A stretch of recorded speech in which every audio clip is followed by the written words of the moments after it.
Quarantine this motherfucker. The Force is back. Welcome to the Star Wars Collectors Archive podcast, hosted by Skye Payne, Fudd, and Stephen B. Danley. Skye and Steve began their 11th season by taking a deep dive into the Sarlaac's pit to discuss Nikto in more detail than you thought imaginable. Movie thoughts, hard copies, fake hard copies, mock-ups, Hungarian calendars, surprisingly cool foreign variants, POTF price checks, and a completely optional poetry slam.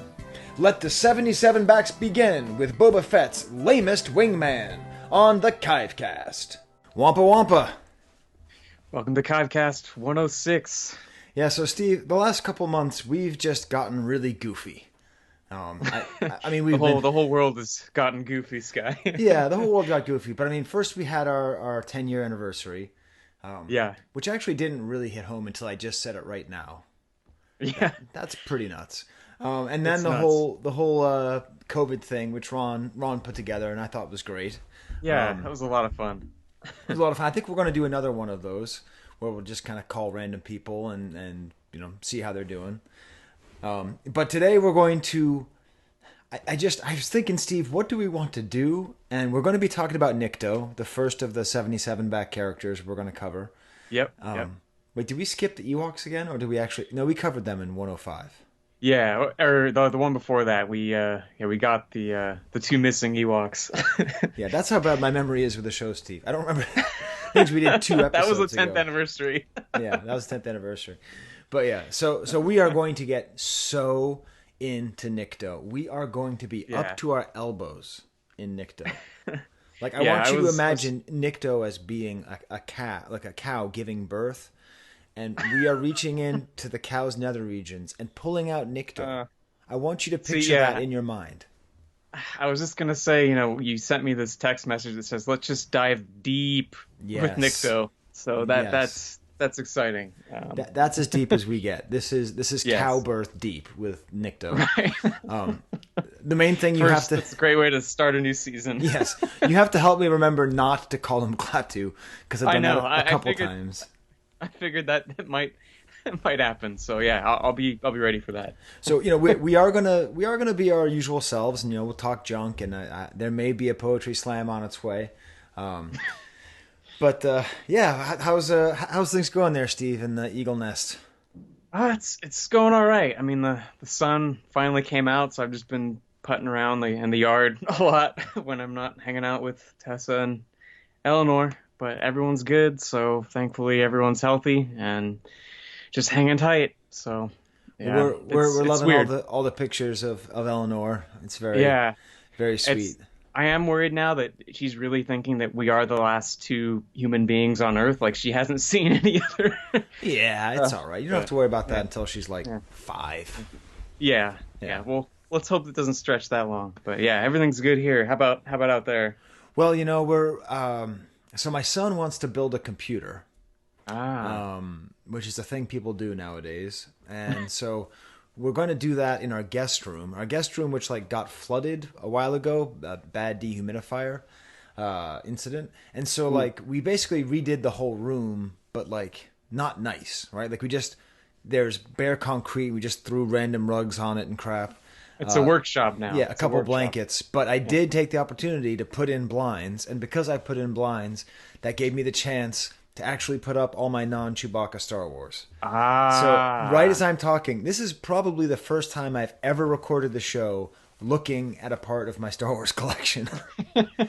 So I have my 18 of 21 Empire Strikes Back 21 backs. The Kingdom. Still looking for Luke and Power Droid if anyone wants to help me out. And I'd go for an extra Chewie too. And of course the Kingdom of the 48 Bs and Es, which is right above this paper mache castle that my brother made. I was wondering what the story was with the castle. Yeah, you'd sent me that picture today. So your brother made it? Yeah, he made that when he was an art teacher. Oh man, so that's great. Yeah, now we just need a scaled version of you in there. Well, that's the great thing, it's the quarantine. So if my daughter, all she does is crafts, I'll just tell her make a little tiny me, and that'll work. So it's, and you have to look like what was the character, the puppet from Mr. Rogers, the little king. You have to. Yeah, what was that guy's name? Oh, it doesn't matter. It's got to have that vibe to it. Yeah. But no, it's going well. I don't know if you caught this, Steve. So I do that YouTube channel, right? Yes. Yeah. Yeah. And I reviewed Pearl Jam, and mentioned you a few times because you're a big Pearl Jam fan, and that was fun. Yeah. And then you can never predict what's going to hit on the algorithm. Right. So like I try not to release episodes on the weekend because that's like YouTube death. But I was like, it's no good. I was like, screw it. I've been listening to this new Strokes album. I'm just gonna put something out here. Who cares? Steve, it's got like 7,000 views. Whoa! I'm now over 1,000 subscribers. I'm getting like 100 subscribers a day. Like, so yeah. Wow. Yeah. So that's awesome. That's been my. So I decided to tank the whole thing by doing a 30-minute talk about Bach today. So we'll.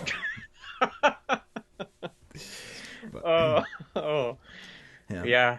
That's quite a turnaround. Yeah. So, but that's my little bit of non-Kivecast success. But anyways, there's a lot of things we were going to do for today's show. Yes. We were going to talk about the Arco find, but it turns out we got scooped by the Vintage Rebellion. Which is cool, I mean, like, we don't actually like actively compete. No. But they got the story, so you should listen to their show about the Arco find. We're going to talk about Arco at some point anyway, because that's always been a pet. I have a little side collection of Arco stuff going. Right. Yeah, and it reminded me of this great series of blog posts that Tommy had done, the Court Wars. I don't know if you remember that from a few years ago, and that whole story coming about again reminded me of that. So it's something we should revisit with Tommy. Yeah. I think we should do a trip to the barristers. So instead we're just doing a stripped down Nikto episode. Steve, you start talking to me about Nikto. Well.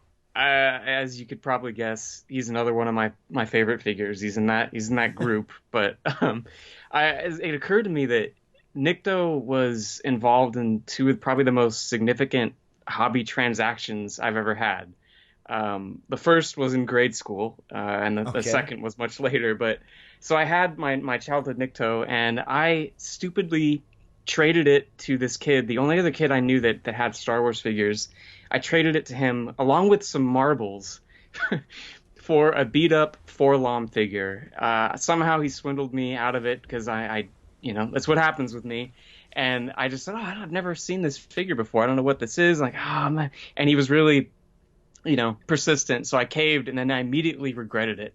And it just made me like weary of trading anything ever since.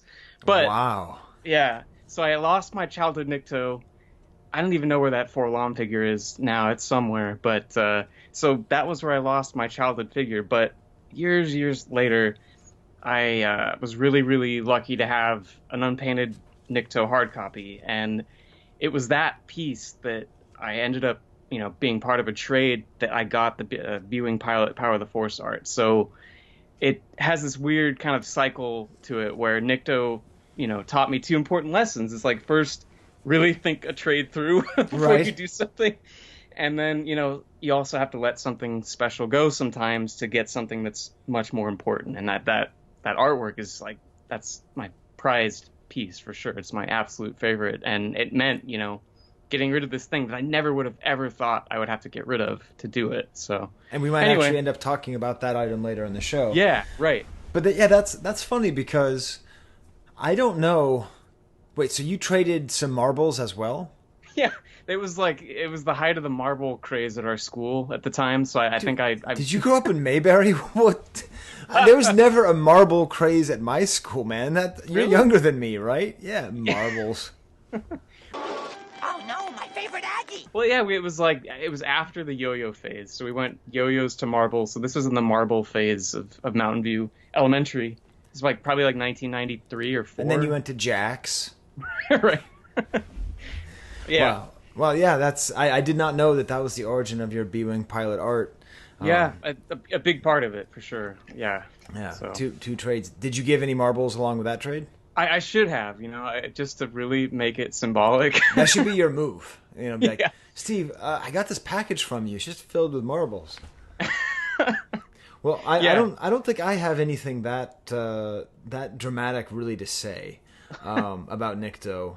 Okay. I do, and we'll get to that with my slam poetry. I mean, there couldn't be anything more dramatic than that. I mean, looking at it, I look forward to talking about the behind-the-scenes footage. Yes. I think in terms of color unity, Yeah. this is the crowning achievement of Kenner production. Okay, I'm glad you agree with me on that. So Nikto's shirt matches the color plate behind his name, matches the color plate behind the figure, matches the toys. Well, it doesn't quite match, but is a similar green color to the toy's shirt. Right. So yeah. there's a visual harmony, which very often Kenner seemed to be stubbornly trying to resist. Yeah. Yeah. Just like avoiding, almost like, hey, does this match anything? Yeah. Oh, geez, have to undo it. Yeah. Yeah. So I would say that's one thing to say about it. Definitely. Another is, I think he's a turtle. Is that correct? You know what? I think that's a fair call for as far as like an anthropomorphic like connection. It has to be a turtle. He's also to me like the most like Universal monster-ish character. I think I said that with Klaatu as well, but now looking at Nikto, especially the extended kind of photo art of him where you see his hands and the way he's walking, I have a feeling he's way more like Creature from the Black Lagoon if he was like a desert tortoise. Right, now let's Steve, let's actually get to some of that stuff that you're talking about. Okay. So you're talking about sure. the Klaatu tri-logo picture, right? Yes, yeah. So for the tri-logo card, I'm sorry, did I say Klaatu? I meant to say Nikto, and I'm looking up on my computer and I wrote Klaatu. God damn it! Right. So the Nikto tri-logo, which is one of these great ones where they took a different picture, and he does have this gait where he's walking. Yes. It is Steve. You're right. It is the Creature from the Black Lagoon walk. You know what I think, Steve? I think they were joking around and they were treating the sarlaac like it was the Black Lagoon. Yeah. Which, by the way, if you want to see the actual Black Lagoon, you can take the Universal Studio Tour with Steve and I, like we did 2 years ago. Remember that, Steve? That was fun, man. That was awesome. We saw the actual Black Lagoon, not the Blue Lagoon. I wouldn't have seen that. So definitely he has this weird pose and his hands are down and he's lurching forward. Right. So yeah. I think it's like it's the same image but pulled much further back, much less cropped. And I thought about this, he really pairs well with the Weequay figure in terms of their color scheme and their sculpts and everything. They look like brothers to me.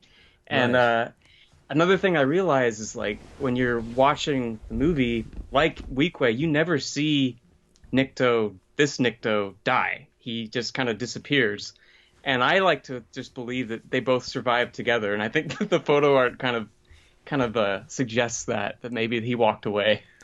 Okay, so this is kind of a buddy cop thing. You're going to hear with my poetry slam. I don't take that take on Nikto. Okay, different take. Okay, but Nikto is a species, right?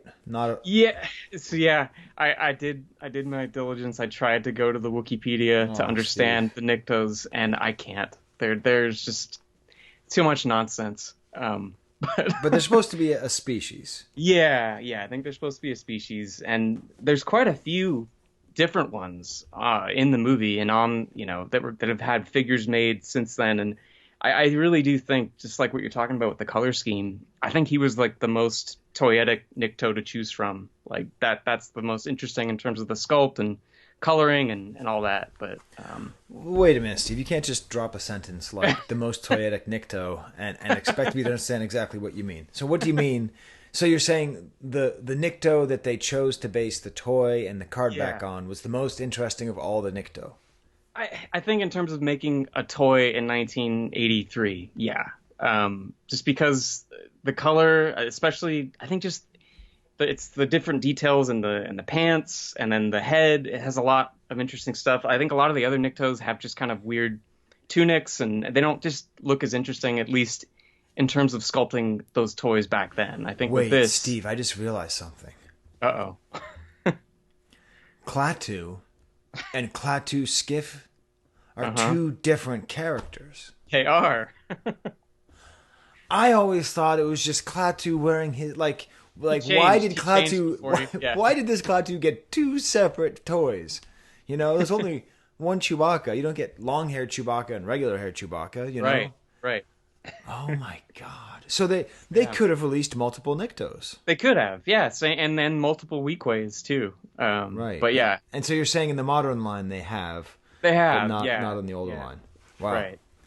Yeah. But I don't know. To me, just in terms of like that moment in time, he seems like the most appropriate choice for a figure. I mean, you see the other ones much more like prominently in the movie. You see the guy like with the big cannon on the barge. There's the guy fighting Lando with his pistol. Like that, you see them a lot more than you see this Nikto.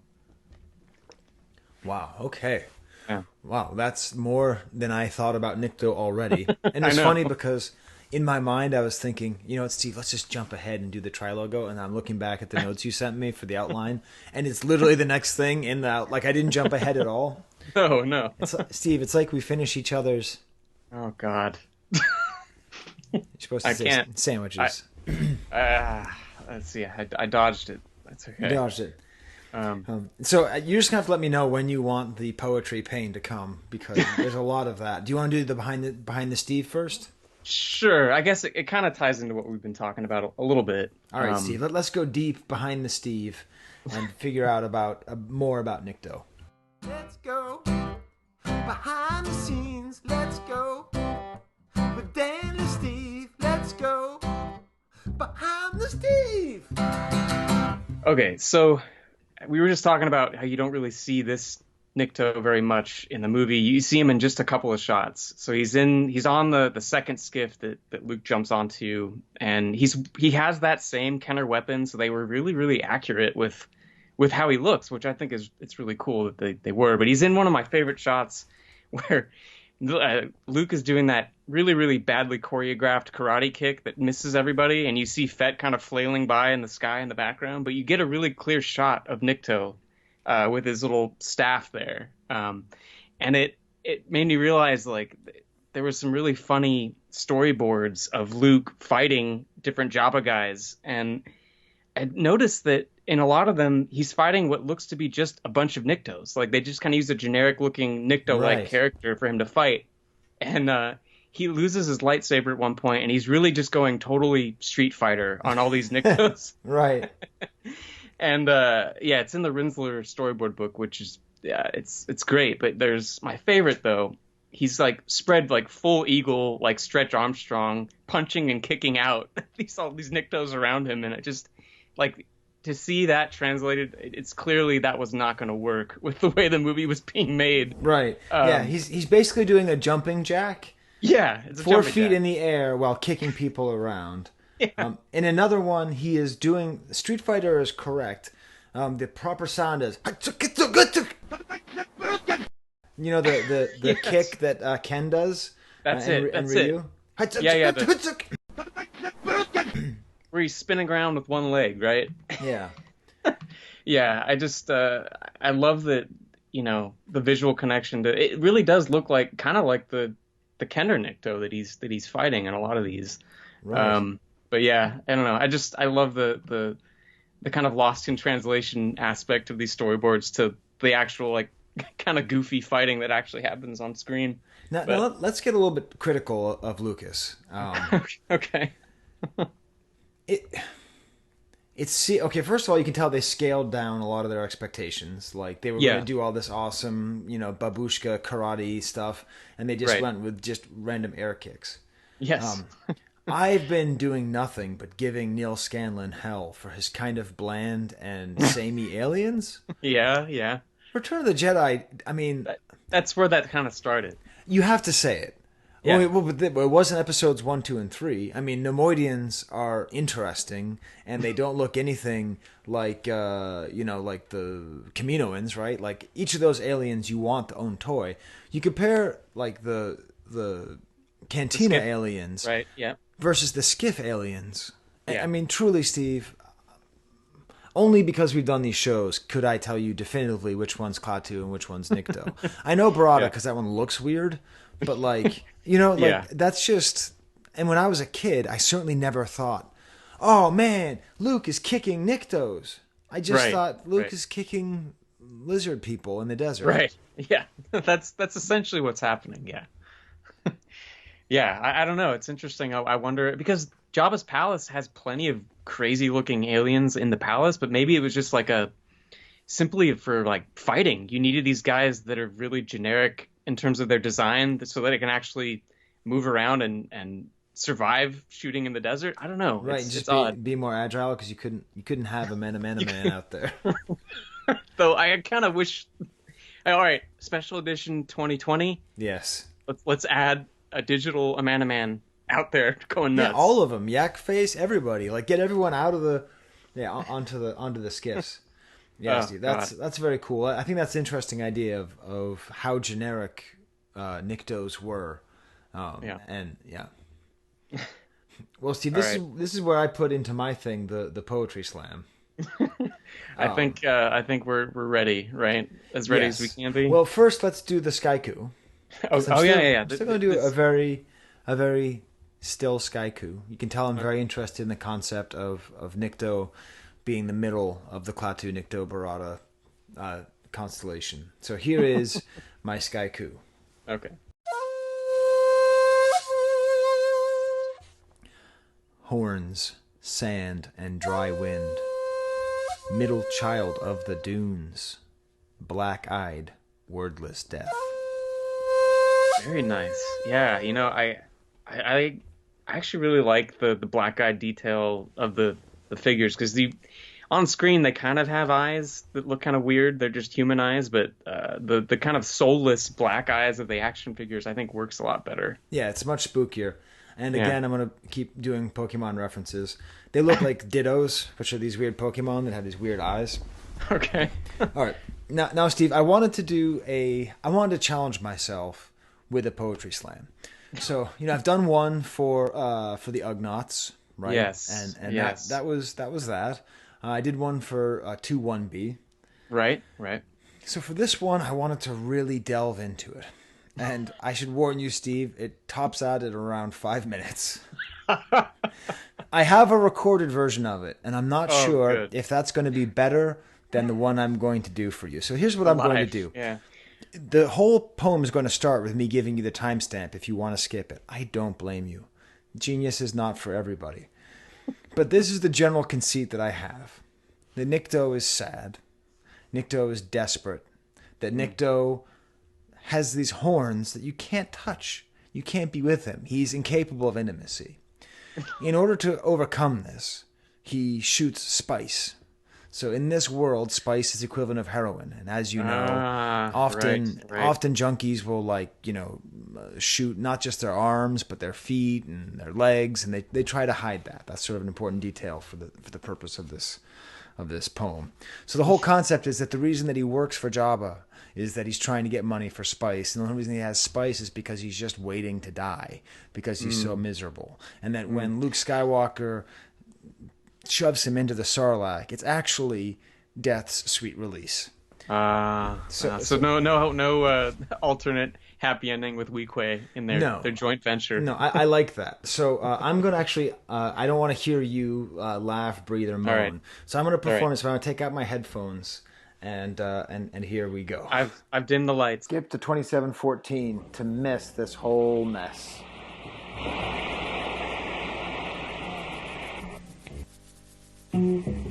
Spikes, spikes, spikes, spikes, spiky head, spikes, spike from my head. Do not touch me, do not love me. I will cut you until you bleed, and until I cry, until our blood and tears marry in bitter isolation.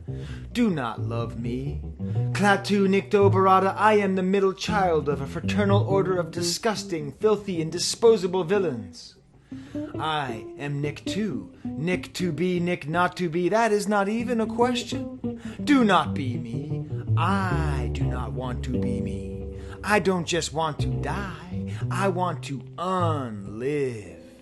And I unlive through spice. Spice, spice, spice, spice. Nick toe. I shoot spice melted from my syrupy spoon into a syringe into my nicked, scarred, and scared toes.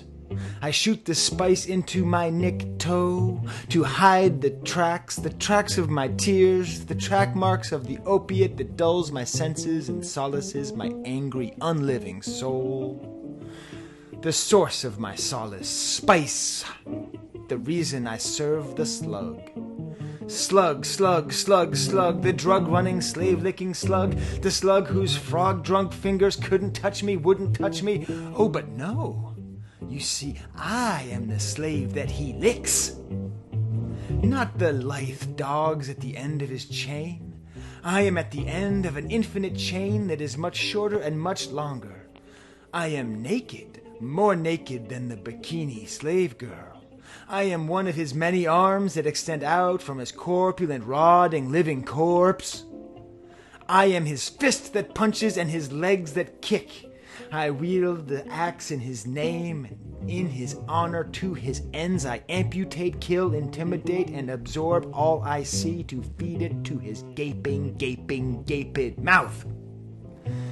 For I am a slave to his spice, to his credits, to his palace, and in my servitude I serve on his skiff. Skiff, skiff, skiff, skiff! Fly upon cruelly named dune sea, the sea of sand, the dry, wet, choking, drowning, churning. Fly ho, fly high, high low, sending the heroes to their false death in the dry, wet, choking, drowning, churning, before they send me to my real unlife in the dry, wet, choking, drowning, churning of the drowned sea. Send me, oh send me to that sour hereafter, you Jedi scum. Send me, Skywalker, Skywalker, Skywalker, Skywalker, into the stomach of the choking, drowning, churning sarlaac, sarlaac, sarlaac, sarlaac.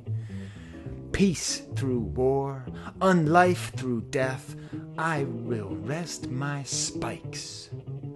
I am free from the spice and the slug, below the skiff and in the sarlaac. Thank you, Skywalker.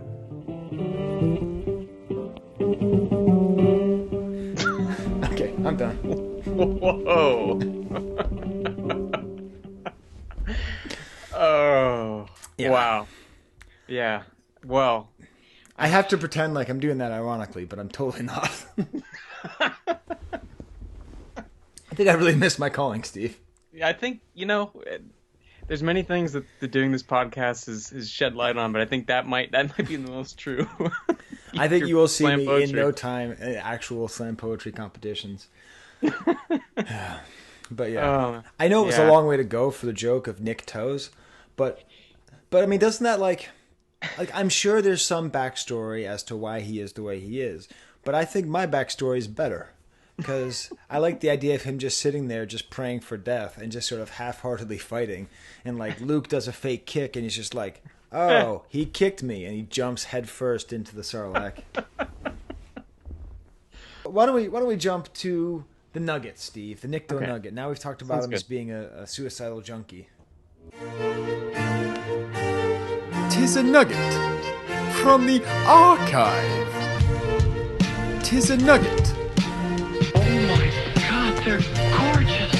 From the archive. Oh my god, they're gorgeous.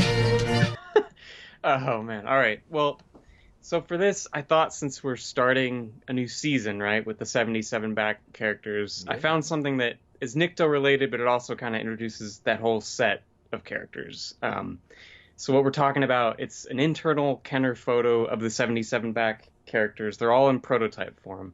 So you have, either painted hard copies or proto-molded figures. And what's interesting about this is from, I think, Tim Eckhold's collection, is that Nikto... Sir. What's that? Oh, every time I hear Tim Eckhold's name, I think of Batman. Yeah. The first Batman, what's the guy's name again? The Eckhart. Yeah, Eckhart, sir. Like when they whisper that to Commissioner Gordon. So 100% of the time someone says Tim Eckholt, I go in my mind, Eckholt, sir. Because I watched Batman '89, probably more than I've seen Star Wars. Yeah. Oh, yeah. No, it's I've actually made that connection too. I used to watch it all the time. But was it the first thing you ever said to Tim Echolt when you met him? No, because that's the Skye difference. That is. Hey, I'm going to say something that makes you wonder if I'm insulting you. Nice to meet you. Anyway, so you were saying what makes it interesting? Well, yeah, what makes it interesting, a number of things, but for the purposes of a Nikto episode, is he's one of 3 characters that actually gets kind of called out by name with like a piece of tape and a marker. So you have Nikto, 88, and Klaatu, which is the Klaatu skiff version. And in this entry, Ron surmises that he thinks that they're called out by name there because those 3 figures are going to be packaged in a playset that's coming out, actually, I think before all the card backs came out. Which is the torture chamber, yeah.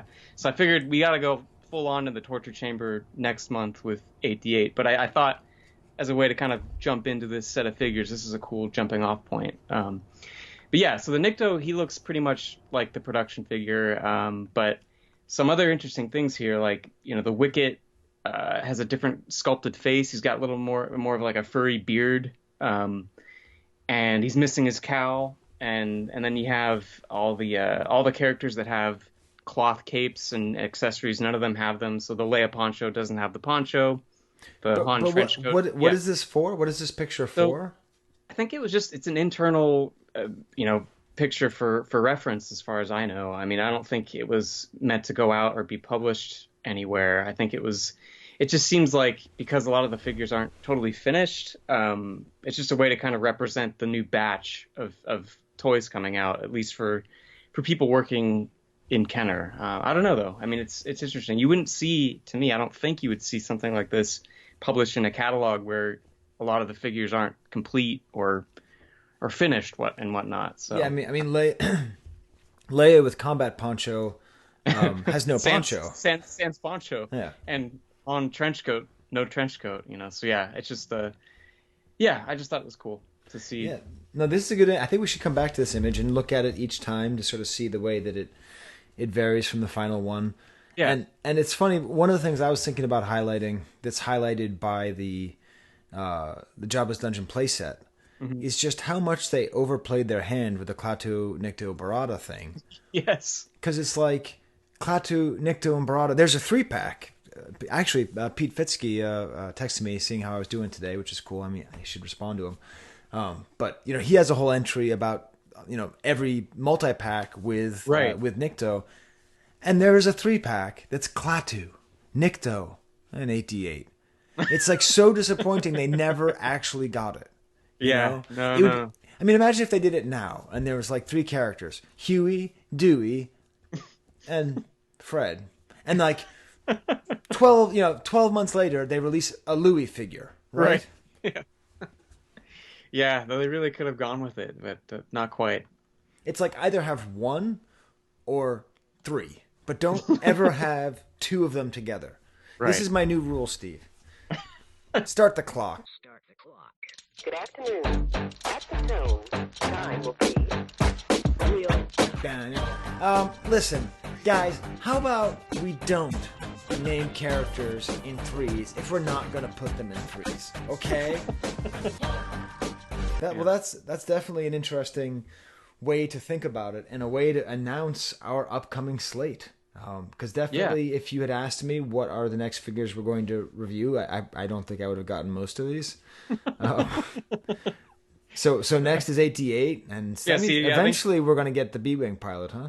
Eventually, yeah. Sometime maybe this year. I don't know. I think what you should do, just to help yourself, maybe print this out and you can make a little sticky notes for which episode is which, and that'll give you a little reminder. But yeah.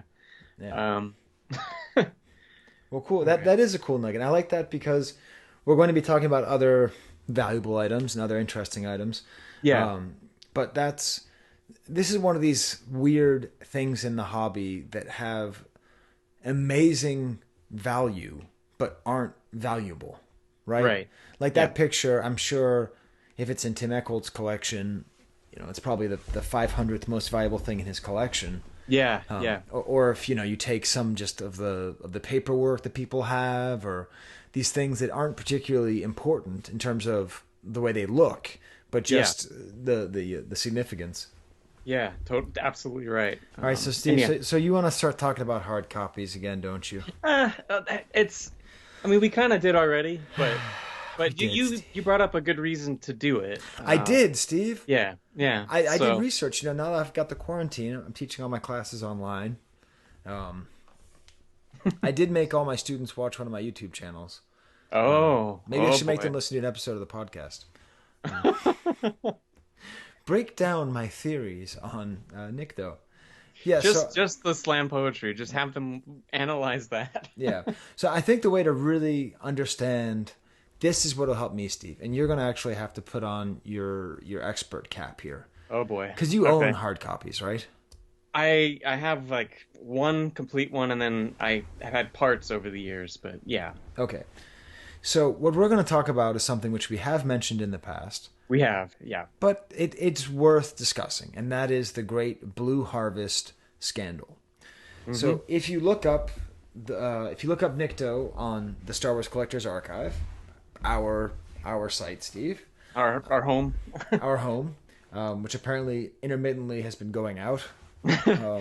It's been better lately, so Has hopefully it? it Okay. stays. Well, if you have any problems, just email Ron. But on the site, and if you want to look up something on the archive, by the way, pro tip, look it up on Google. Just do the SWCA and then Nikto. Don't use the search feature on the Star Wars Collectors Archive. That is an inner circle trick to waste your time. Hey, we can say that now, Steve, right? Sure, why Yeah. not? So the Blue Harvest was this huge scandal, and I'm going to read a little bit of it from Mike Mensinger, great Pokemon player, Mike Mensinger's entry into the archive. Okay, yeah. Authentic vintage hard copies were primarily cast in brown, Carbalon, and green Dynacast. So Steve, wait, before we even go, I just figured out a way to remember that Carbalon is brown and Dynacast is green. Are you ready? Okay, I'm ready. Okay, there's a B in Carbalon. Yes. That's it. That's all I got. Oh, okay. That So- works. Hey, I'm the one who came up with blue, red, yellow. So I still remember that. So Whatever works. Yeah. so whatever works. Carbalon, the B stands for brown, just like in Right. your middle name. So authentic vintage hard copies, brown Carbalon, green Dynacast, urethane. Right. Although a few other colors like gray and black show up. The Nikto unpainted hard copy is cast in a blue urethane, which was not used during the vintage Star Wars era. However, it is extremely commonplace on modern-day hard copies. So how is this a vintage hard copy crafted in material that does not correspond to its era? During the early 90s, authentic vintage action figure and micro-collection silicone molds were used inside Kenner to create hard copies for sale on the secondary market. This is what you call an unintended consequence, right? Yes. So you have Ron and Gus and Todd and Fluffy all out there, and Jordan and all of them, they're hitting up and paying hundreds and thousands of dollars or tens and 20s of Right. dollars for all yes, these things. that's right. And the Kenner sculptors say, hey, look, we still have the molds. So, like, why don't we we make just some more? make more of these? I'm going to continue reading. Thankfully, information came to light years back to debunk the claim that these Blue Harvest pieces were authentic prototypes. They're called blue because they were blue, right? Right. While they were cast from the original silicone molds, they played no part in the production process. This characteristic makes them reproductions, although somewhat more collectible than typical reproduction item due to their place in hobby history. It's imperative to note that Blue Harvest hard copies hold a small fraction of value compared to authentic unpainted hard copies. So what he does is he shows what the unpainted hard copy looks like. And certainly Right. for a layman like myself, I wouldn't be able to tell the difference. It's funny that the Kenner sculptors made a mistake so simple. That they just, like they would know that they didn't use blue back then. Right. Yeah. No, it is really interesting, and I actually have a B-wing pilot that's missing his head. It's like this Nikto. It was one of the earliest pieces I picked up, and I remember kind of reading about all this and hearing about it back then, and it kind of, when you pick it up and hold it, it's of very similar quality in terms of the detail. And Wait, and so it's got you have metal. a Blue Harvest piece? I do, yeah. I have a B-wing pilot that's Wow.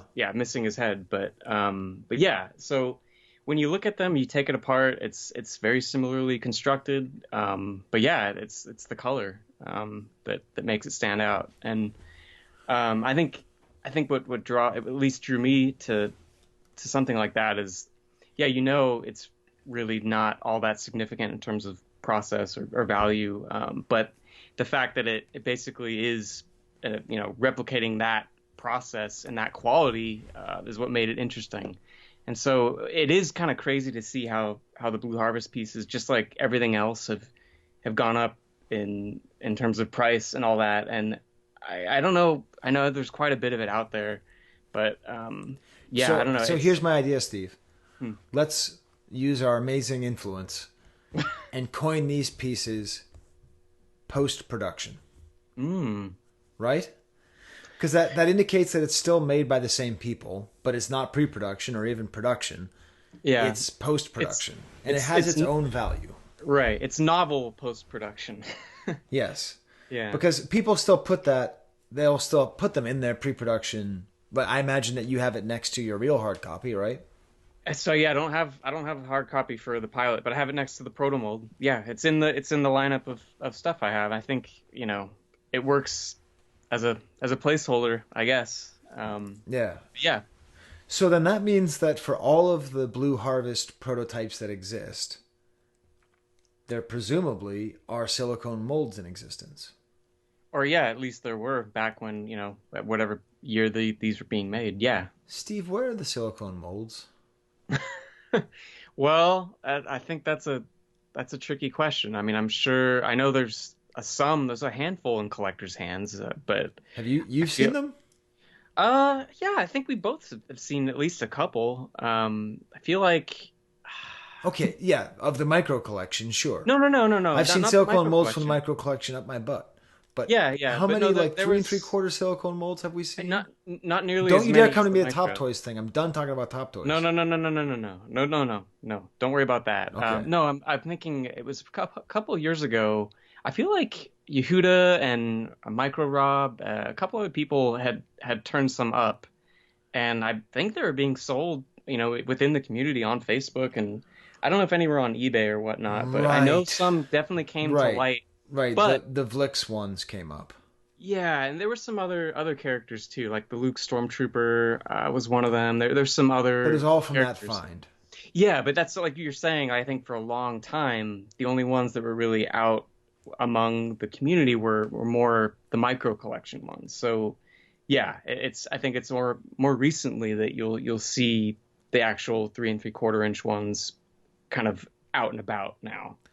Yeah. So yeah, it's all tricky, and yeah. Okay, so then except for that recent find, Right. silicone molds have not been floating around in the hobby. I don't think so. I don't not that I'm aware of. No.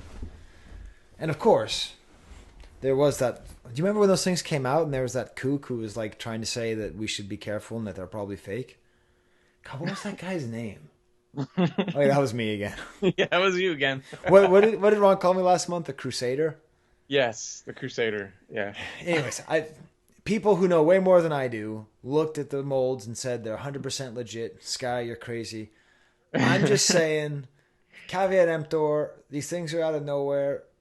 I don't know. I don't like it. I don't like it. Stuff comes out of nowhere. I don't like it. But hey, I am probably wrong. But we need a lot more people saying, hey, what if it isn't? Okay. There's some good reason for you to be skeptical, I think, Right, for a lot of the things that you bring up. So the main reason that it's good to be skeptical is not because it's based on any knowledge. Because when Chris Georgoulias and Ron Salvatore both tell you that you're wrong about a pre-production item, you're wrong about a pre-production item. It's more the spirit of it that anytime you want something to be real, you should immediately assume it's false. It's like science, right? Like now that I'm married to a scientist, it's like scientists, they don't try to prove that they're right. They do everything they can to disprove themselves, and that's how they do it. And in the collecting world, we do it the other way around. It is. Where we're like, I want this to be real so much that, of course, there could have been blue hard copies. It feels like a hard copy, so it is a hard copy. Right. Okay. Yeah. So then, in theory, there are a whole bunch of silicone molds, like for the Nikto. The Nikto mold was in the hands of somebody who sold figures to collectors 30 years ago. So I think that's meaningful. I think that means that the silicone mold is hanging out in someone's basement, and I'm sure at least a few people who have been on this show are currently trying to track it down. I don't know. It's not Yeah. And I haven't really gone back to see. It'd be interesting to kind of do a survey of the different characters and stuff that exist in Blue Harvest form to kind of get a bigger picture of what molds were there at that time. And I don't think any of those popped up in the find of the molds a couple years ago. I think you're right. I feel like they're different pools of characters. So interesting. Yeah. Hey, you said it was interesting, not me. I think that's not an important detail. So you might hear a little bit of a wheeze. My daughter had a doctor's appointment, and I had to run back to get the car. I was like a mile away. Dude, running sucks. Like, running is the worst thing that human beings have ever thought to do. Yeah, it is. It is kind of rough. See, like, I actually thought about canceling the show because, like, I had to run just like a mile. But I was like, this is it. Ugh. All right, so I think that was a good way to segue into the real hard copies. Which apparently, well, they at one point were a member of the Brock party. At one point, yeah. I doubt that they are. Yeah, I feel like he might still have these. Well, the first one, he has two pieces that I highlighted. This is only from like a year ago. So, and I'm pretty sure that's the same hard copy that I'd mentioned in my story earlier about including that in a trade to get the pilot art. So that, I'm pretty sure that's the same piece. So this is positive. An unpainted green. Yes, Dynacast. Dynacast. Do you know how you know it's Dynacast and it's not Carbalon? Because it doesn't have a B in it, Steve. Right. Now, it'd be really nice if there were any shared letters in Dynacast and green. There are not. I already checked. No, doesn't work. Well, N, no. But there's N in Carbalon as well. And brown. Yeah, no, like I said, you do what works, and yes. It's working so far. So yeah, Brock has that hard copy that I had at one point, and it's missing the head. But he also has a nice painted proto-molded figure, which, if you want to learn about proto-molds, go back to that crazy episode we did with Ben Sheehan. Yes. But yeah, it's a nice. This is kind of like what the photograph that we were talking about in the Nugget. That's kind of what this represents. And then, as far as character focus collectors, we were talking about this the other day. Like, there isn't really a Nikto focus collector, but in terms of wait, before we say that, yeah, Steve, trademark is stupidity. Oh, by the way, do you know what I came up with for my YouTube channel? Just today, I came up with a catchphrase that's related to my trademark is stupidity. It's my ignorance is profound. And the whole idea is that, like, a lot of the show, like, I talk about music acts that people love and I don't know that much about. So, like, I just try to put that out there before people say, like, how do you not know what Stone Gossard uses for his gauge on his guitar solos, bro? So my ignorance is profound, meaning that, like, it's profound, like, it's deep, it's important. And also, my trademark is stupidity. So our trademark is stupidity in terms of a lot of things that have happened in the hobby since we started this podcast. That's true. There might be some hotshot Nikto collector out there who we just don't know about. True. I looked, I didn't see it, but they could be out there. But when all else fails, there is the Human Focus collection, the Human Focus collector, Derek Uncle Gundy Ho. That's Steve, right. People don't know why we call Derek Ho Uncle Gundy. That was his screen name at Rebel Scum. It was, yeah. And he had the avatar and everything. Yes. And he looks nothing like Uncle Gundy. Nothing like Uncle Gundy. So he has a run, and we'll share a picture of this. Yeah. It has a chromalin. It has the Power of the Force figure. It has a production-like proof. It has another chromalin, another common proof, a Return of the Jedi Walrus Man with a Nikto carded. Right. And then the absolute star of the show, the thing I want to talk about, is this other thing, Steve. What is that? So I'm assuming you're talking about the mock-up card back. Yeah. This thing, I knew that Derek had a nice run of Nikto stuff, but for some reason this thing completely escaped my memory, and it's significant for a number of reasons. So what it is, it's a mock-up of the 77 card back with Nikto. The color, it has a color image, which is the photo art, but in a weird uncropped kind of raw state, and it's faced the other way. And then, like the 65 back Revenge of the Jedi mock-ups, which we've talked about, it has a black and white nameplate for Nikto. But I wasn't aware of any post 65 back characters having card backs or mock-ups like this. So this is really, really cool. And what's the card back that it's on? Oh, that's a good question. I'm not sure. Han Solo maybe, but I have no idea. Oh yeah. Okay, we're gonna say it's on a Han Solo card back. That was my best guess, but yeah. Yeah, it looks really odd. The sarlaac, like, there's some weird, like, it's not. It's hard to read the image because it doesn't. If you look at the other, like, zoomed out image from the Tri-Logo, there's this, like, very clearly they ran out of picture because they had to do some airbrushing, but they just stopped. They just stopped airbrushing, and they just have this kind of swooshy line. And it's a really amazing piece. That for me, that's worth 1,000 times what that hard copy is worth. Like, that's just the most beautiful thing. Because it's all washed. It's in color, but it's almost not. It's right, and that's the 65 backs. They were all black and white, so that's what makes this really, really cool. And you can see in the like bubble area, someone wrote larger flop with an arrow pointing towards the character, so you can see like that was an instruction. Kind of zoom in and then flip it around, which is what they ended up doing. Larger flop. Okay. That's really cool. Yeah, it's a larger flop. You just kind of flop it over and make it larger. Yeah, that really was.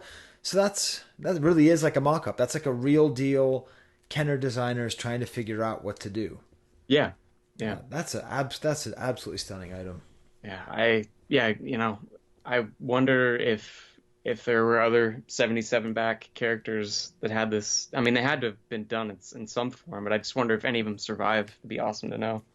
Well, let's put that out there to the world listening. Do you know of other 77 back mock-ups? Because this is really exciting. I feel like I've just discovered something that I never knew about.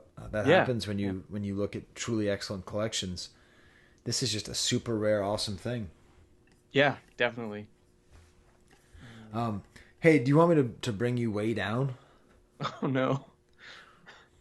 So, like, I just really hope Mark Hamill's okay. Because he has, like, breathing problems. So I just want to put that out there. A lot of our listeners are a little bit more like, hey, this is all conspiracy. You want to save your breath until this is over. Because, like, your childhood hero is in the most vulnerable demographic with his COPD. So that was really depressing. But I just want to kind of put that out there. That, like, we should probably prepare ourselves for the fact that Luke Skywalker is actually mortal. I think Princess Leia was tough, but I think Luke Skywalker is going to, like, seriously mess up a couple weeks of our lives. I think it has the power to do that. I think you're right. Yeah. Let's hope not. Yes, let's hope that happens in many, many years. And don't smoke, kids. It's terrible for you. Okay. But that's also just based on me observing. He's never actually talked about that, but it's very clear if you've ever been around people with emphysema that's the way he moves and talks. And I'm having trouble breathing because of my running incident earlier today. And I was like, I feel like Mark Hamill. Okay. Jesus, Steve. How's that a left field? Let's bring back to not the poetry slam Nikto, but my version of Nikto. Yes, your version, Steve, which, get ready for the segue, is always ready with a smile. Huh? Segue? Nicely done. Yeah. Thank you.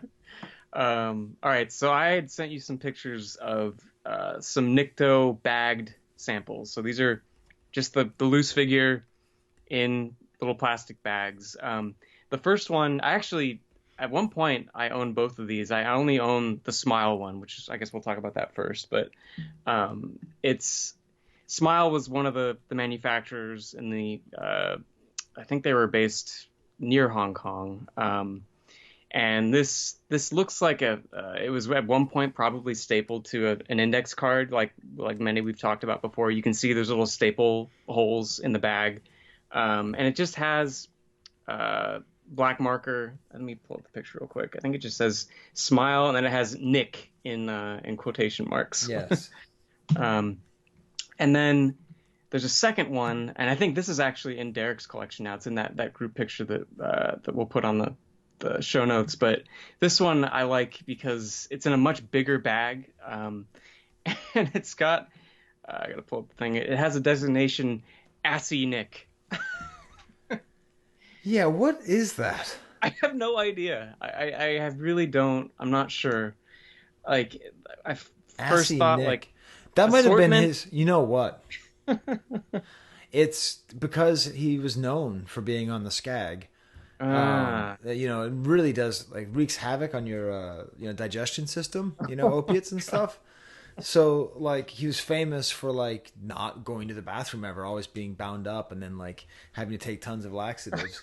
So his nickname around the spice dens of Tatooine was Assy Nick, and he hated it and drove him crazy. That's part of the reason that he was trying to get off that rock before Luke gave him the sweet release of, what did I call it, the sour hereafter. Oh, that is not where I thought that was gonna go. That's Assy Nick. Assy Nick. You hear? Assy Nick. Yeah. He's dead. Oh yeah, the spice got him? No. Some kid. He did karate. He did some kind of gymnastics kick and kicked him into the sarlaac. And this is his little body bag. Oh, this is. Yes. Oh, now I'm getting dark. Skye, Now you're getting dark.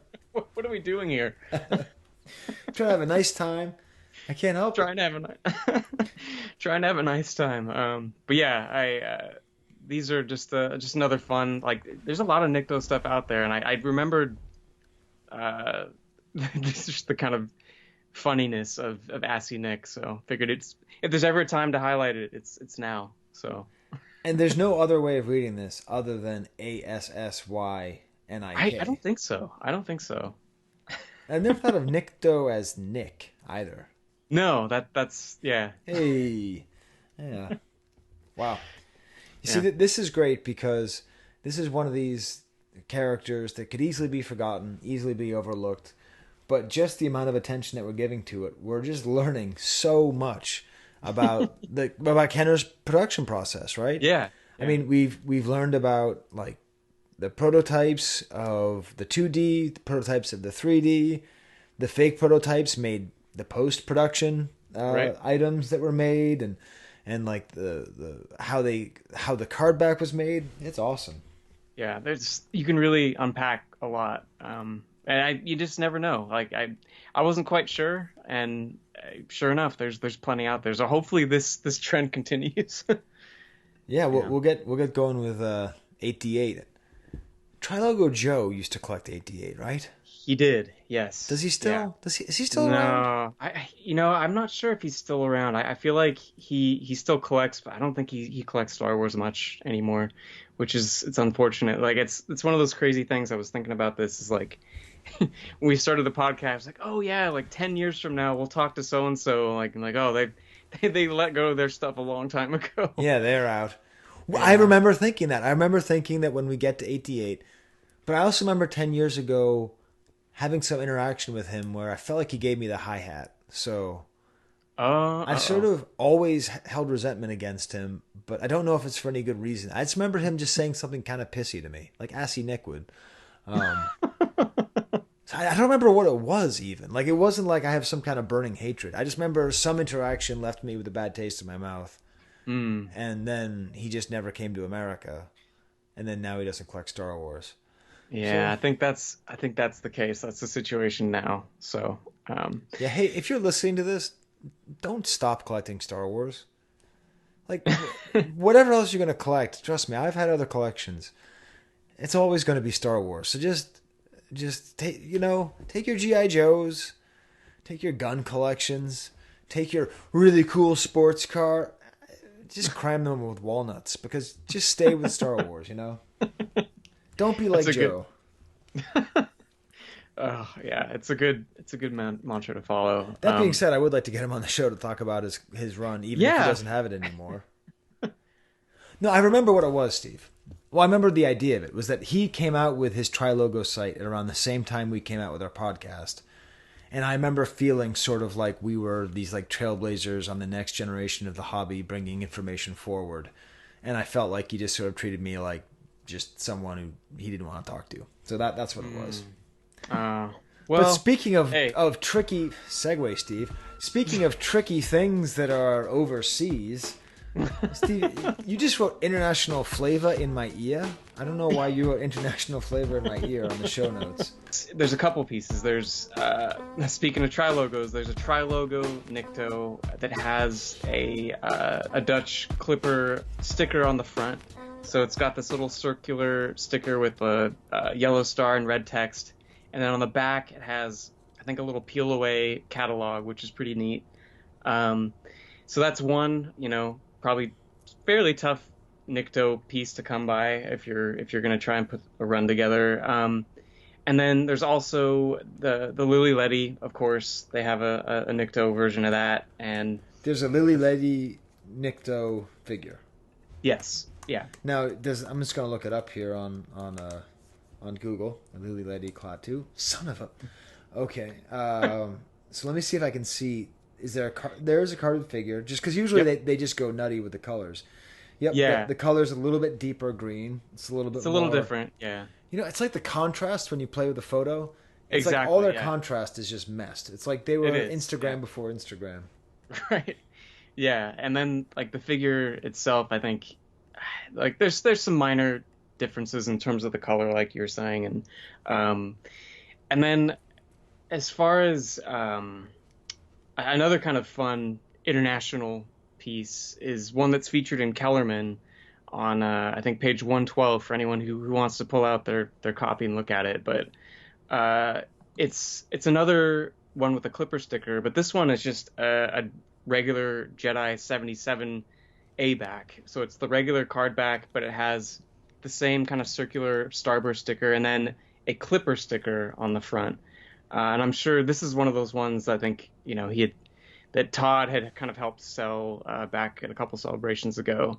But yeah, it's just it's another tough, I don't think there's many of these out there in this combination. Yeah, I would love to talk to any kind of Dutch expert, because the clipper sticker, again, so I got my clipper Chewbacca with the clipper sticker on it. Right. And that's the most excited I've been. I don't know. That's a top 5 collecting moment, period. Because you're just dying for other variations of your figure. And the fact that it's got this clipper sticker and says Mackers von Monopoly on it. Have you ever seen a B-Wing pilot like that, Steve? No, I haven't. And I guess mine must be a 77 back as well. So maybe, because mine's Chewie with the second photo and there's no offer. Therefore, Steve, I collect Star Wars. I know it has to be 77 or later. So what we can do is we can look into whether or not all Mackers von Monopoly clipper stickers are 77 backs. How does that sound as an assignment? That's a good assignment, yeah. Let's really do this, Steve. Let's make this season of our podcast like really, really dedicated to understanding 77 backs and their variations and differences. I mean, we're off to a good start here. Will you do this with me, Steve? Okay, good. Now let's figure out what season it is. Okay. Oh, So man. the first 12 episodes were season 1. Yeah. Yes, the first year was season 1. Then we Yes. started with the figures. Right. So 12 backs were season 2. Mm-hmm. Boba Fett was season 3. I need to pull up the napkin from the diner. That has the whole. Did we do the whole that? history. Yeah, we were at the famous diner with The Alexis with Ron. Diner. Yeah, Now I and lost count. Okay. Boba Fett was season 3. 21 backs were season 4. 31 backs were season 5. Right. Yoda was season 6. 41 backs were season 7. 47 backs were season 8. Forlom was season 9. Yep. And 65 backs were season 10. Yep. So this is our 11th season. That's right. Yeah.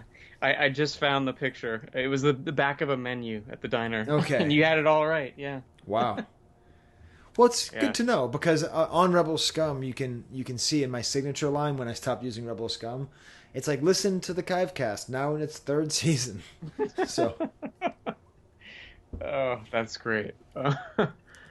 so if you were a Nikto collector, this Kellerman clipper is just so awesome. It's like dead mint. It's a really rare variation. It's a debut card back. Yep. That's very cool. That's your focus collector's dream right there. Okay, so do you want to move on to the next foreign version? Well, let's see if I can get a segue going here. So that was sold by Todd Chamberlain. Todd Chamberlain is often considered to be comedically nice to the point where you wonder if it's like even possible to be that friendly. Hey, Steve, you know where else people are considered to be too friendly? At the Great White North, right? That's right, in Canada, hey? So notice how I said hey? Real Canadians say hey, not a. A is a terrible stereotype. Hey is just a pretty good observation. So, let's talk. Don't make me tell you about Canadian Rising and how they don't say a boot, Steve. Because, anyways, I'll tell you about that some other time. That's for another time. Yes. Yeah. So we're basically making our way through all the different card backs. So obviously we're in season 11, which has the 77 backs. So that means obviously there couldn't possibly be a 65. What? Yeah, so we've got this is a Canadian 65 back Nikto with the Emperor offer. And this is just beautiful. This is another thing where, okay, I now want to be a Nikto collector. I want to collect Assy Nick. What was that old Saturday Night Live sketch with the Juggalos? Ass Dan? Is that the guy's name? God, that sounds like it's on the right track. I might have to find that and put that in the episode. Since it's Easter, we finally gonna give a proper burial to our deceased friend, Ass Dan. Yeah! Check the tomb on the 3rd day, bitch! You know I'm gonna live for... You might, yeah. Oh man. I think I just put that in be... the episode, Steve. Yeah. Assy Nick. We need to resurrect the Gallery de Jared and get a. We do an Assy Nick. Yes. Well, he's in quarantine. Based on his Facebook, all he does is eat Domino's pizza all day, so he can. Also, how can you eat that much Domino's pizza and be in good shape? He has had over 40 pizzas in the last 30 days. These are the questions we must ponder now. Yes. Probably shouldn't piss him off for having him do lots of stuff for the archive party. Which, oh boy, does that not feel like that's happening. Let's not go down the dark path again. Well, it's not a dark path because in the last episode we talked about wanting Celebration not to happen. Now I really do because I miss everybody. It would be awesome if it happened. Okay, so let's talk about a Canadian Nikto Emperor offer. Here's how we have to talk about it, Steve. It exists. Okay. Wait, but there's something more. What? Didn't you see the special sticker? The consumers distributing, like didn't I sent you this auction? You didn't did. You sent it to me, but I had trouble. No, I had trouble opening everything up. First of all, Absolutely, I was kidding. This is important. If for no other reason, it's a buy logo offer. Offre de figurine l'Empereur du Retour du Jedi, voire verso. Awesome. But this is a sticker, Steve. What is the deal? If we look at this Return of the Jedi, so first of all, the Emperor offer is scratched out, which is just great because you can tell whoever was sending this was like, not valid. Crap, we can't do this. All right, so what is the story behind this sticker? So it has this green sticker that reads, "Customer, please note, this item is not exactly as you have ordered. It is of equal or better value." And this came from... Avis au client. Oh yeah, sorry. Cet article n'est pas conforme à celui que vous avez commandé. Il est toutefois de valeur égale ou supérieure. Very nice. Yes. Yes. So this came from Consumers Distributing, which was this catalog order store that was Canadian based. I think they had stores in the US as well, but it's basically, described as internet shopping before the internet. So you get the catalog, you make your order, and you can go pick it up at a warehouse or as if some would be sent to you, like this Nikto. What I like about this is that someone did not exactly order a Nikto, but they over at Consumers Distributing just determined that this Nikto is of equal or better value to whatever they ordered. Yeah. That is unbelievable because... Yeah, it's so great. Truly, Steve, we know the value of Nikto, which is Nikto plus marbles equals Forlom. Yes. So unless they sent you some marbles, this was not a good trade. And even in that, you might end up regretting that. Like, it had to be like a Stormtrooper or Vader. Yeah. The kid's like, I got Assy Nick. What the hell is this? And you couldn't get your free Emperor either. So it's all at least it's I all can for get naught. this free. Oh, now do they make all 77 backs on 65 backs in Canada? That's a good question. I think it's one we probably should have been prepared to answer. But no, Steve, we shouldn't. This is the fun of our 17 back season 11. Oh, right. It's part exploratorium. We're just going to keep going through all these figures, and we're just going to learn all about them and see. Do you have a 65 back B-wing pilot? No, I do not. But you wouldn't even care because it's production. Oh, that's not necessarily true. I saw you sell your carded dead mint B-wing pilot Lily Lady for $50 and a bunch of marbles. You gave him marbles too, Steve. You didn't even care. Yeah, that was at the first meeting of the California Vintage Collectors Club. And you know what? There's a good ending to that story. It's back in my collection. It is? Yeah. Phidias, the kind soul that he was. That he is, right? Phidias is okay, right? Yes. Okay, Phidias is good. Bruce didn't finally get to him. That was wrong tense there. Bruce is like, quarantine this motherfucker, and he's. I don't know where I was going with that impersonation. No, I don't either, actually. I think it was good, though. Was it? I don't know. Because I never actually heard him say anything in anger. No, that's true. But anyway, no. But he's one of our most faithful listeners, so it's good if I insult him at least once an episode. So Phidias got it back to you. Yeah, he gave it back to me years later. So it was just a card back, is that right? Or was it actually a carded B-wing pilot? It had the figure, but it was stapled to the front. So it was, it was still really, really, really nice. And I was happy to get it back. So anyway, God, where were we? And at that point in your life, you were like working for your dad and you were like going down to Mexico all the time. And yes. Yeah. That was, back so it would have been really heartless of you to just trade that away for a couple of marbles, but wow. Well, now we know. Lessons learned. Learned. Let's see, where were we? Oh yeah, we were talking about the Canadian Nikto. Yes. Was there anything else to say about this other than someone got gypped? Well, first of all, don't use that term. That's highly racist, right? I guess I should be better informed. Well, basically, anytime you refer to anything negatively as like gypped or being a gypsy or anything like that, Like, okay, Roma are a whole group of people. I'm just letting you know, because now that I'm married to a European and I used that term once, and it was basically like, I like said, oh, that person's a total N-word. Like, that's how she heard it. Mm-hmm. So, anyways, someone got totally ripped off. Yes, ripped off. My reputation as a feminist neckbeard is not going to be improved by this little conversation, but that's fine. It's okay. Yeah, my apologies. But what I'm thinking is we should also probably have another check-in with some Canadians. I'm curious because obviously there's also the Nien Nub on a 48 back.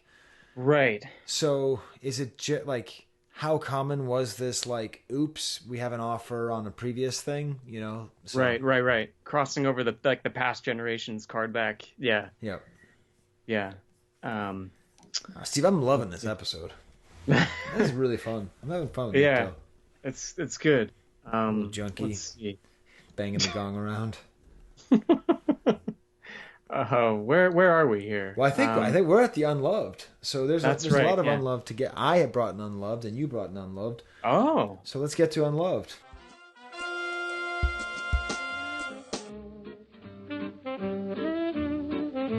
You don't hate, only the unloved hate. The unloved and the unnatural. The unloved and the unnatural. Okay, Steve. So, we've done a lot of your unloved stuff. Let's do one of my unloved stuffs. That sounds great. Yeah. What do we got? Well, I thought it'd be fun to talk about the calendars.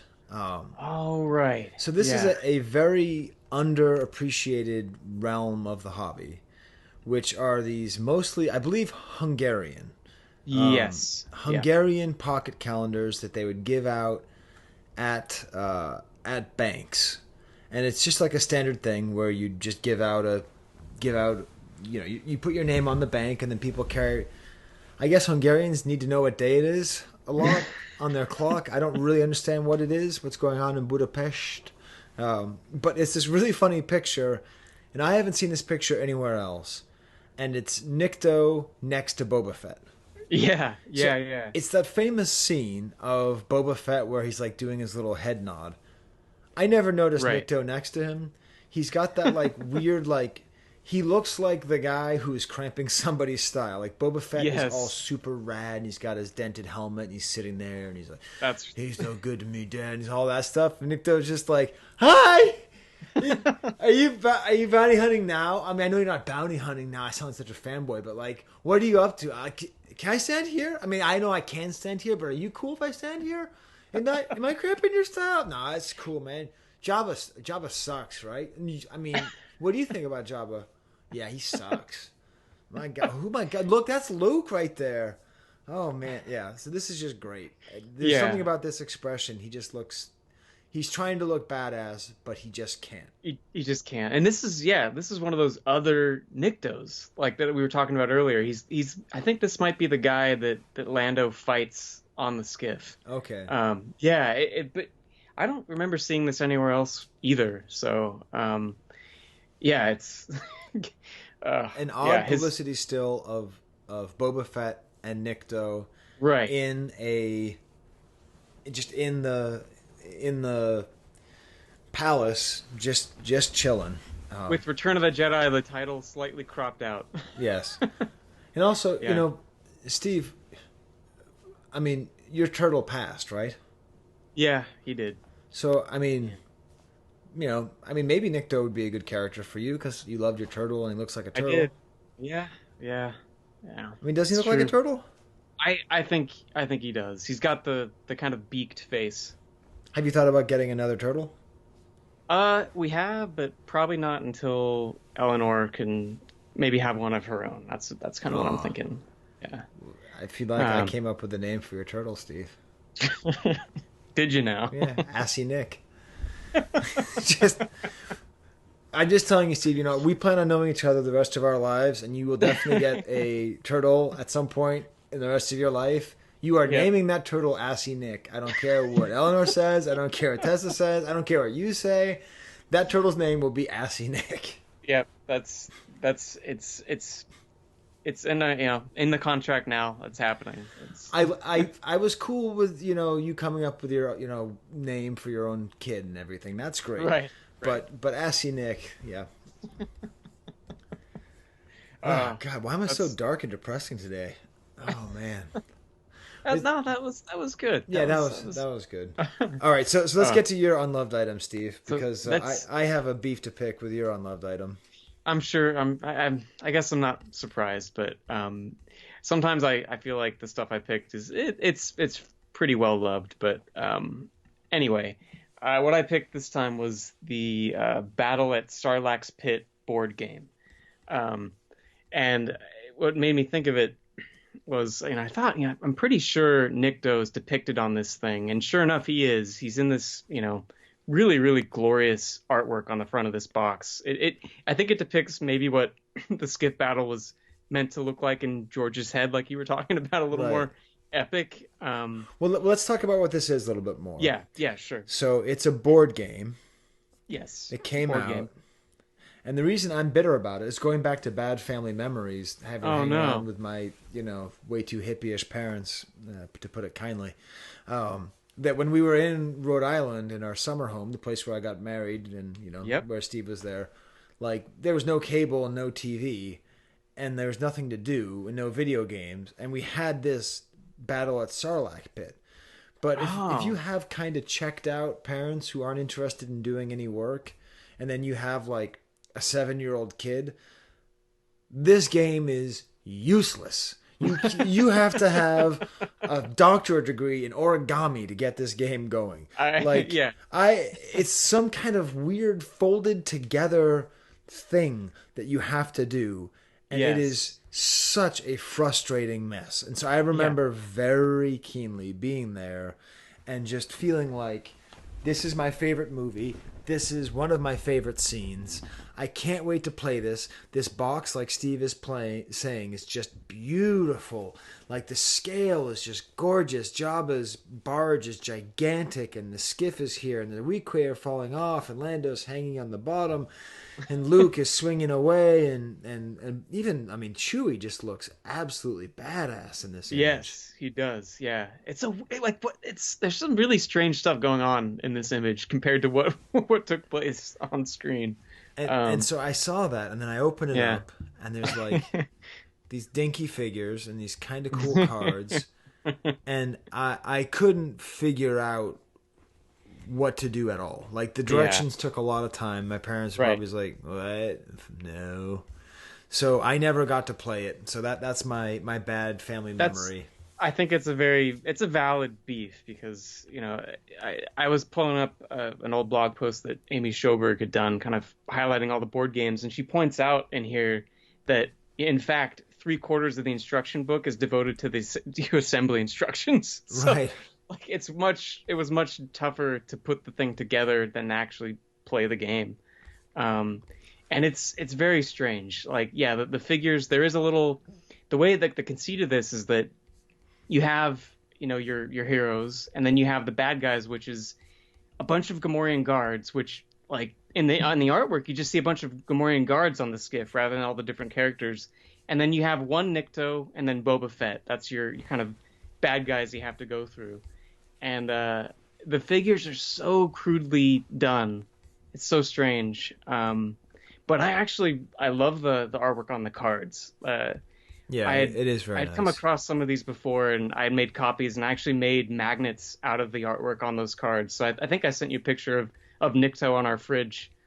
Yes. But it's the Kenner Nikto, not the actual, not some of the other ones you see, but it's the one that's in action figure form, which you don't see him very much else, other than the figure. So crappy game. Is it crappy? Have you ever played it? I feel like I ran into the same frustrations with you, because I bought this, I think, at a California collector's get together simply for the box, because I really like the artwork, and I'm like, let's see what's in here and try and put it together, and I immediately just put it back and left it in the box.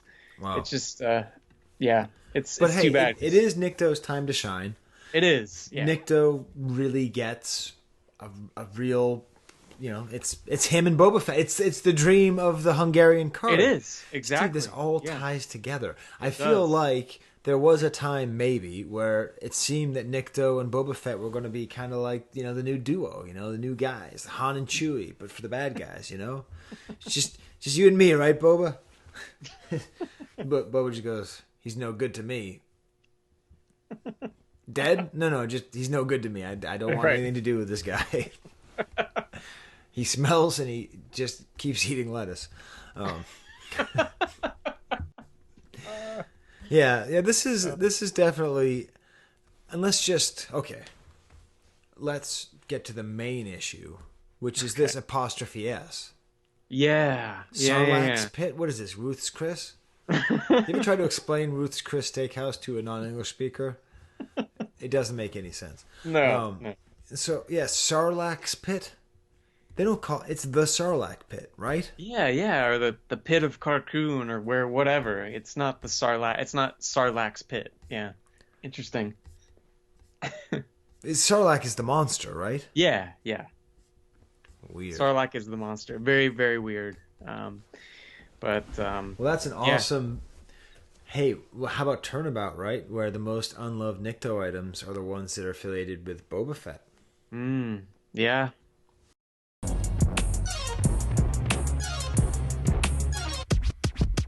$1 Vlix.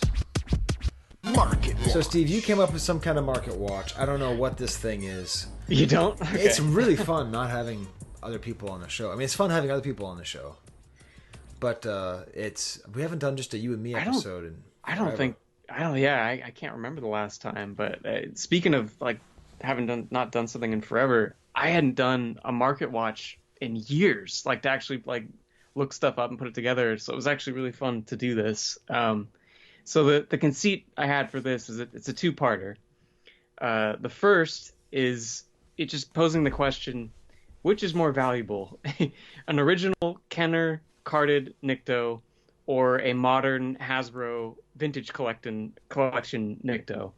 And the answer is that the modern figure actually sometimes sells more than an actual good condition vintage one, which is wow. That's the greatest tragedy if I've ever seen one.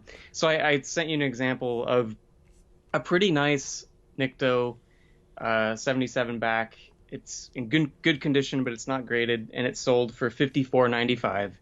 And then a second example is the modern remake of this, basically, and that sold for like $66. And this wasn't the only case. I found multiple examples of this, and I just thought that was really funny. Well, yeah, I remember. So Yehuda's father is famous for sending him gigantic boxes of garbage. And when I say sending him gigantic boxes of garbage, if you ask his wife, that is a completely accurate description. If you ask him, he would tell you it's a mostly accurate description. Like, he just goes to swap meets in Florida. Like, that's what he does. Like, that's his passion. And he has a good eye, and he buys lots of stuff that's not garbage. But then a lot of stuff that is garbage. And he just sends it all to Yehuda.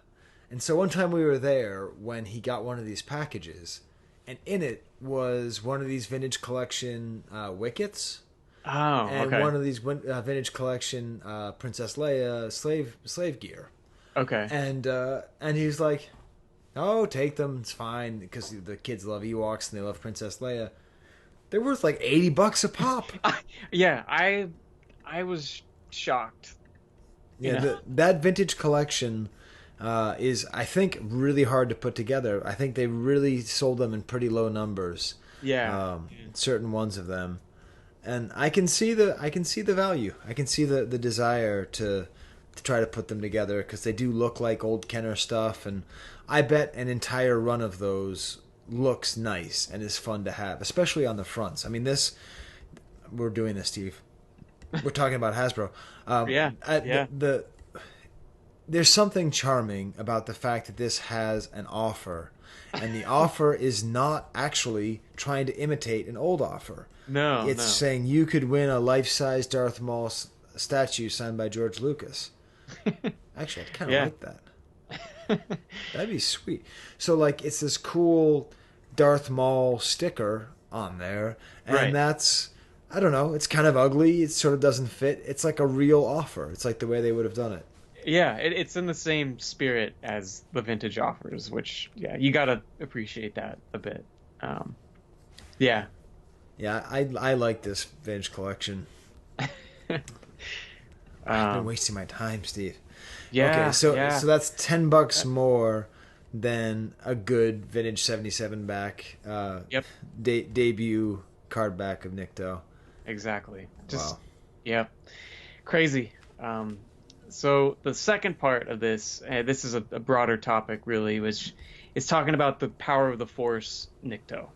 Yes. So, let's give Nikto his time to shine. Yes. What makes Nikto special? Why is he a good boy? Because he has one and exactly one figure that makes him interesting. General Madine has his tri-logo, right? Mm-hmm. This is the tri-logo of Nikto. The tri-logo, yeah, exactly, yeah. So this Australian release only. So these Power of the Force carded Niktos were sold in Australia, along with some others, which I think we've talked about in Market Watches in the past. But Okay, let's see how many of these I can name. Okay, so this is Australian only Power of the Force figures. Yeah. You got Nikto. Uh-huh. You got Gamorrean Guard. Yes. You got Yoda. I'm not sure on that one. I'm pretty sure, Steve. You probably. I'll trust you. stupidity. And does Yakface count, or is he only in Canada? No, yeah, Yakface. I thought Yakface was Canada, but No, it's Canadian packaging. Oh, you're talking about just the yes. But it was released in Australia. Right. Yes. All right. Yeah. All right. You know, I'm gonna look it up on the archive. So, what are the 4 that were only released? AT-AT Driver, Gamorrean Guard, and Nikto. Okay, so that's those 3. Yes.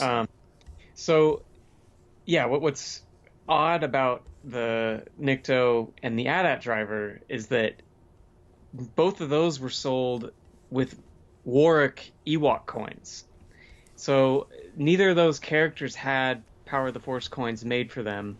So they just packaged them with Warwick, because I'm sure that was the one they just had a ton of. Wait, but, wasn't that the card that was on the back? What do you mean? So if you look at the back of a like a 92 back? Yeah, any card back, isn't the back of that, isn't it Warrock? The sample image? that's you're right. I forgot about that. Steve, yeah. I am schooling you. Dang. My trademark is smartidity. There you go. Okay, so that makes complete that sense. makes sense, because at least you'd get the same coin that's on the back of the figure. It's on the back. So they're not lying to you. Yeah. But boy, it is what a odd. loser you have to be to not even get a coin in the POTF realm. What's also weird too, though, I mean, that all makes complete sense. That's why the Warwick is there. But they made coins for the Skiff and they made coins for the AT-AT, so I thought, they could at least put a generic kind of somewhat matching coin with these figures, but they didn't do that. I think it just, and those coins are really, really tough to come by on their own. So it's one of those things where, like, I think being obsessive, I would rather, if I was going to get the Nikto, I would want the Skiff coin to be on there, and same Right. with the driver. But you need to really drive home just Yes. how useless and unloved these characters are. yes, you really do. Like, yeah. You're some kind of sand monster frog turtle guy. Here, just take the little bear thing. I don't care. So yeah, those two, got the Warwick coins, and then like you were saying, like this carded figure is really, really, really, really tough to come by, and because if you remember from my poem, Steve, Nikto has horns on his head, and those horns keep you away, but they also break through the bubble. Yes. So the thing that I remember very specifically from back in the Rebel Scum days were people getting Gamorrean Guards and Niktos from Australia and having them packaged in the AFA cases and having them burst right through because they're brittle brown bubbles from Australia, which apparently is a very humid place. I will take. Steve, how many Australians have we had on the show the last couple of days? We didn't ask them if it's humid in Australia. Well, it's an entire continent. I'm sure parts of it are humid. So that's definitely one of the most special things about Nikto. That if you did decide, you know what, screw it, I'm going to put together a Nikto run, I'll just get to go. Ugh. Yep. So that's a tough one. So we're now going to take you on a rocket ship back into time, back through space, and we're going to talk about the fluctuating value of a Australian only Nikto Assy Nick figure with a Warwick coin. You got there at the end. That was It did not turn into my Bane impersonation like most do. Most times, yeah. Good day, mate. I'm going to go to Perth. All right. So you had posted this toy shop ad a couple of years ago, and you just titled your post "Perspective," and it's a 1994 toy shop ad for Australian Power of the Force figures. Dude, that was so douchey of me. Oh my god, I am so embarrassed to be myself right now. Oh, it's okay to post a toy shop thing. Right. But just writing perspective is one word? Dude, get out of here, Steve. This is where I need you to be like, Skye, maintain, dude. Oh my god. Well, see, it's helping us now. I mean, it is. So yeah, I love that a lot of people listen to the show probably think I'm as much of a douche as I sort of pretend to be on the show. So they're probably thinking like, Skye, is that really where you're going to draw the line at being douchey? But okay, so it's from a 1994 toy Perspective. Yes. Oh my god. Perspective. That's like Gwyneth Paltrow levels of oh my god. Oh no. Okay, so the price back then. No, first of all, this picture is gorgeous. It just says Australian Star Wars Power of the Force, okay? Yep. So you have Yak Face, Anakin Skywalker, AT-AT Driver, Nikto, and Gamorrean Guard. Right. And Power of the Force Yak Faces. On cards other than mint. On cards other than mint. Save money, and the cards are still presentable. Right. So, So you could get a Nikto. Well, we'll go through the other ones just because they're fun. Yeah, I think Carded it's fun, Yak Face for $450. Yep. Anakin $475. AT-AT Driver $265. Gamorrean Guard $125, and a POTF Yak Face on a card that wasn't mint for $360. Right. Wow. So Nikto, yes, a nice little bargain of $145. So okay, $145 in 1994. In 1994, yeah. So let's flash forward roughly 20 years ish. Okay. There's one that was sold, I think, in April of 2015, and that one it went 10 times as high. So $1,450, and that one, like you were talking about, had a cracked bubble. So it's just this is just where the thing's starting to take off. The next year, October 2016, a nice condition one sold for $4,250. And then if you skip ahead to 2018, you had one listed at just under $6,000. And that one, I think that one might have even had a bubble issue as well. And then another, just a year ago, roughly, 6,800 one sold that was in good condition. So you just see this. It's just nuts. I mean, you think about, man, 1994. Yeah. What could you have done? Yeah. So and now $6,800. Yes. Up from $145. Yep. And there's two currently listed on eBay. One is a graded an 80 for a listed price of $11,999. And then you have an AFA 85 for $13,999. I don't know what the actual last one sold for, but it just goes to show, the astronomical rise of Nikto from Australia. Aussie Nick, not Assy Nick. Wait. No, that couldn't be. What? Could that be? That's why it says Assy? I don't know. That's. I mean, Assy. You could see potentially somebody whose English is not their first language, and they're at the factory. Yeah. Because most of those smile things weren't from they were like, most of the things that we have are sort of like, not from when the figures were first come out, but just sort of checking the run, right? To make sure it was okay. Right. I think that might be it. No, I think we're good. I think we'll do a little bit of our feedback. We didn't get much feedback from the pod mask thing. I was really afraid because I felt like maybe I went a little bit too hard, kind of like laughing about Oscar cases.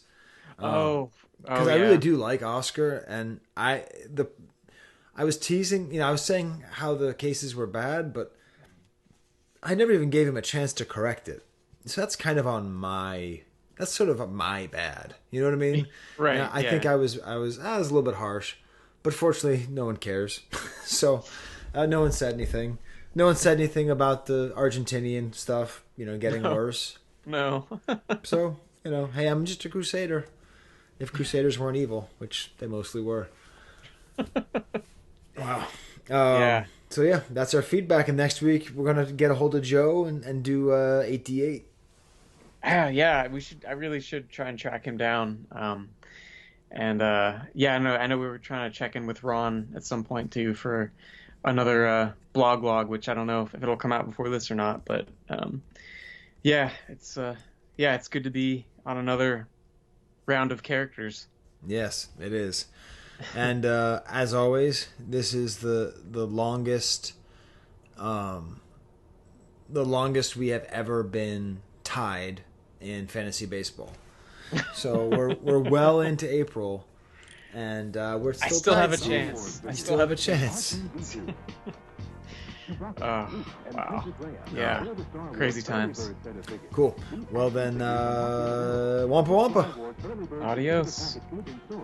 With its colorful Star Wars picture display set and